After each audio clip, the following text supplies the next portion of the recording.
안녕하십니까. 법알목 가이드의 박남주입니다. 최근 암사동 길거리에서 칼부림 사건이 났습니다. 사람이 많은 길거리에서 칼부림이 일어났다는 것 자체도 굉장히 충격적인데 이 사건은 현재 경찰의 대처에 대한 논란으로 시끄럽습니다. 그래서 이번에는 현직에서 목숨 걸고 일하고 계신 베테랑 경찰분과 통화를 해서 현직 경찰은 이번 사건을 어떻게 바라보는지를 들어보고자 합니다. 어렵게 섭외했어요.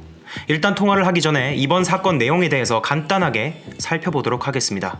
A씨와 B씨가 강동구 소재 공영주차장 정산소와 마트의 유리를 깨고 침입해서 현금 5만원 정도를 훔쳤는데 CCTV에 B씨의 모습이 잡혀서 B씨가 조사를 받았습니다. 조사 과정에서 B씨는 A씨와 함께 범행을 저질렀다고 자백을 했는데 이 자백 사실을 들은 A씨가 굉장히 화가 나서 많은 사람들이 있던 암사역 출구 앞 인도에서 스패너와 커터칼로 B씨를 공격했고 B씨는 허벅지에 칼을 맞아서 상처를 입었습니다.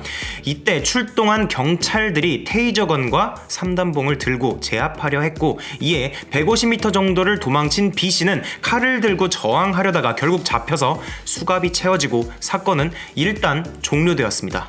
그런데 B씨가 도망가기 전 3단봉과 테이저건을 든 경찰과 대치하는 상황에서 출동한 경찰들이 테이저건을 맞추지 못하기도 하고 3단봉까지 들었지만 빠르게 제압하지 못하는 듯한 모습이 담긴 영상을 본 많은 사람들이 3단봉은 왜 들고만 있냐? 시민들이 다치면 어쩌려고 저러냐? 경찰 무술 안 배우냐? 테이저건은 왜 못 맞추는데? 등등의 경찰을 비판하는 의견을 많이 내놨습니다. 자, 이제 이런 상황에 대해서 어렵게 섭외한 베테랑 경찰의 설명을 들어보기 위해서 전화 연결을 해보겠습니다. 여보세요? 예. 안녕하십니까? 네네. 일하시느라 바쁘실 테니까 제가 거두절미하고 인터뷰 내용으로 바로 넘어가 보겠습니다. 네. 이번 암사동 사건에서 피의자를 체포하는 과정에서 경찰의 대응에 대한 비판을 하는 사람들이 좀 있는데요. 무기 사용에 대한 내용이 많았습니다. 근데 이 경찰의 무기 사용에 대해서 현실적인 어려움이 있다면 그게 무엇인지 좀 말씀 부탁드립니다.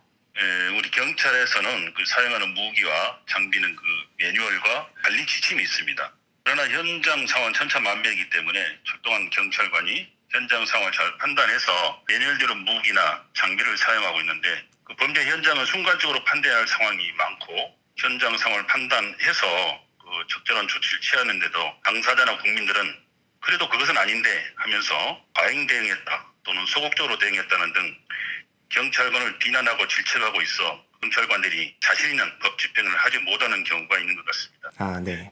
특히 이번 그 테이저건 그 사건 같은 경우 테이저건은 적정 발사 기준이 있습니다. 네. 범인과 3에서 한 4-5m 정도 거리에서 발사하는 것이 적정하고 전극침 2개의 탄착 지점은 그 사람의 안면부 또는 심장 주변 등 인체의 중요 부분을 피해야 하기 때문에 네. 범인과 정면으로 대응할 때에는 발사하는 자체가 현실적으로 부담되는 것은 사실입니다. 네, 말씀 잘 들었습니다. 그렇다면 이번 사건은 말씀해주신 매뉴얼대로 진행이 됐다고 보면 되는 걸까요? 네, 그렇습니다. 이번 사건은 친구를 먼저 칼로 찌르고 흥분 상태에서 경찰관과 대치하는 상황이었는데 네. 실제로 주민들에게 위협을 주는 상황이 아니었기 때문에 경찰관이 그 범인에게 칼을 내려놓으라고 하는 등 그 경고를 하고 네. 흥분을 자제시키기 위한 시간을 준 것은 정당하고 매뉴얼상에도 그런 집행을 할 수 있도록 되어 있습니다. 영화에서나 또는 드라마에서처럼 그 형사와 범인이 격투를 벌이는 것은 영화이고 드라마이지 현실은 그렇지 않습니다. 예. 범인이나 경찰관이 피해를 입지 않고 상황을 파악해서 경고하고 또는 흥분을 자제할 시간을 주고 적절한 무기와 장비를 사용해서 체포하는 것이 맞습니다. 네. 그 현장에 출동한 우리 경찰관들도 다 같은 우리 국민의 한 사람입니다. 그 범인이 막상 위험한 물건을 덤비면 긴장되고 그러다 보면 약간의 미숙한 점이 있을 수 있습니다. 우리 경찰관들은 국민을 위해서 최선의 노력을 다하고 있습니다. 네. 범죄 현장에서 고생하는 경찰관들을 격려해 주세요. 그러면 평안한 대한민국을 만들어 가겠습니다. 좋은 말씀 감사드립니다. 예, 감사합니다. 예, 감사합니다. 네. 경찰 장비를 경찰관이나 시민을 다치게 하지 않기 위해서 사용하는 것뿐만 아니라 범인도 다치지 않게 하기 위해서 사용해야 한다는 말씀이 참 인상 깊네요. 골치 아플 것 같습니다. 솔직히 경찰 입장에서 범인도 지켜주고 싶은 마음이 쉽게 들겠습니까? 저 같으면 안 들 것 같네요.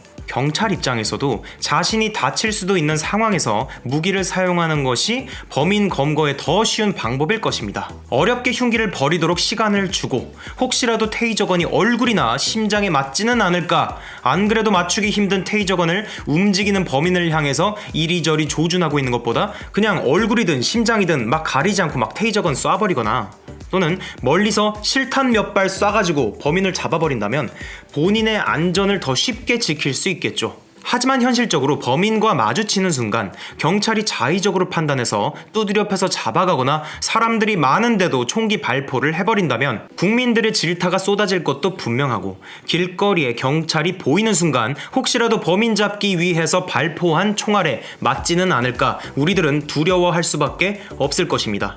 이런 문제를 방지하기 위해서 만들어진 것이 앞에서 언급된 매뉴얼이고, 언론을 통해 암사동 사건은 매뉴얼 절차에 따라 적절히 대처되었다라고 밝힌 경찰청장과 방금 저랑 통화한 베테랑 경찰관의 말에 따르면 이번 사건 또한 이 매뉴얼에 따른 것으로 보입니다. 절차에 따르지 않았다면 비난받아 마땅하겠지만 절차에 따라 체포한 경찰을 비난하는 것은 경찰의 의욕을 꺾는 결과를 가져올 것입니다. 하지만 과연 이 매뉴얼이 올바른지에 대한 비판적인 시각은 가져볼 만한 것 같습니다. 매뉴얼대로 했는데도 일반 시민들에게 위험한 상황이 연출되었다면 그 매뉴얼은 문제가 있는 것이겠죠. 그렇기 때문에 개인적인 바람으로는 무기를 포함한 경찰 장비 사용 매뉴얼에 대한 검토가 이루어졌으면 좋겠습니다. 이 매뉴얼 내용이 너무 추상적이고 너무 엄격해서 현장에서 그대로 적용하기에 어려움이 있다라는 의견이 정말 많이 나오고 있거든요. 작년 여름에 이거 개선하겠다고 많은 얘기들이 오갔는데 실질적으로 바뀐 게 있는지는 정말 의문입니다. 이번 일로 다시 한번 검토를 해봤으면 좋겠습니다. 괜히 매뉴얼대로 열심히 일한 경찰들 욕먹는 상황이 더는 연출되지 않았으면 좋겠네요. 오늘 영상은 여기까지입니다. 시청해주셔서 감사합니다.